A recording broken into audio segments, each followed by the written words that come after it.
चला तर फ्रेंड्स, आज आपण गणेश चतुर्थीनिमित्त मस्त मऊ लुसलुशीत असे तांदळाचे मोदक बनवणार आहोत। तर त्यासाठी या ठिकाणी बघा मी तांदळाच्या पिठाची उकड काढून घेतलेली आहे। तर त्यासाठी या ठिकाणी मी 1 वाटी तांदळाचं पीठ घेतलेलं होतं आणि त्याच वाटीने मी या ठिकाणी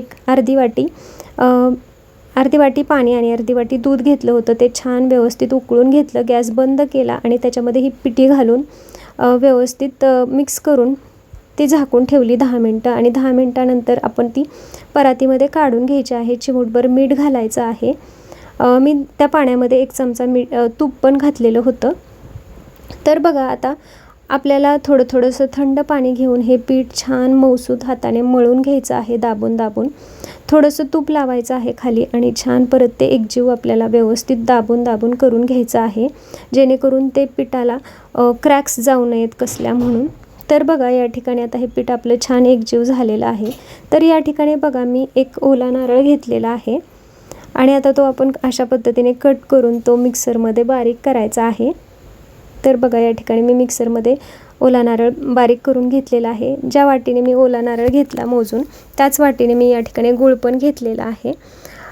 तुम्ही तुमच्या चवीप्रमाणे आवडीप्रमाणे गोड किती हवं तेवढं घेऊ शकता गूळ।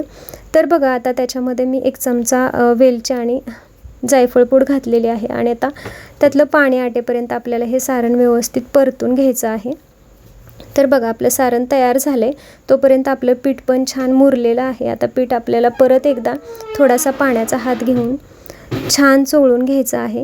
तर बघा आता पीठ हे मोदकाचं हे लाटण्यासाठी मी या ठिकाणी बघा 1 पेढ्या एवढा गोळा घेतला आणि त्याची अशा पद्धतीने पुरी लाटून घेतली आणि त्याच्यामध्ये बघा 1 चमचा सारण घातलं आणि बघा मोदकाच्या अशा अलगद अशा निऱ्या घालून घेतल्या आहेत।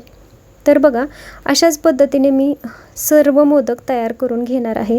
अगदी सोप्या पद्धतीने हे मोदक तयार केलेले आहेत। तुम्हाला हवे असल्यास तुम्ही साच्याचा वापर देखील करू शकता।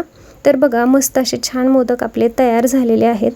आता एका चाळणीमध्ये मी या ठिकाणी केळीचं पान ठेवलेलं आहे। केळीच्या पानाला थोडंसं तूप लावून घेतलेलं आहे आणि थोडासा गॅप देऊन या ठिकाणी मी सर्व मोदक पाण्यामध्ये बुडवून या चाळणीमध्ये ठेवलेले आहेत।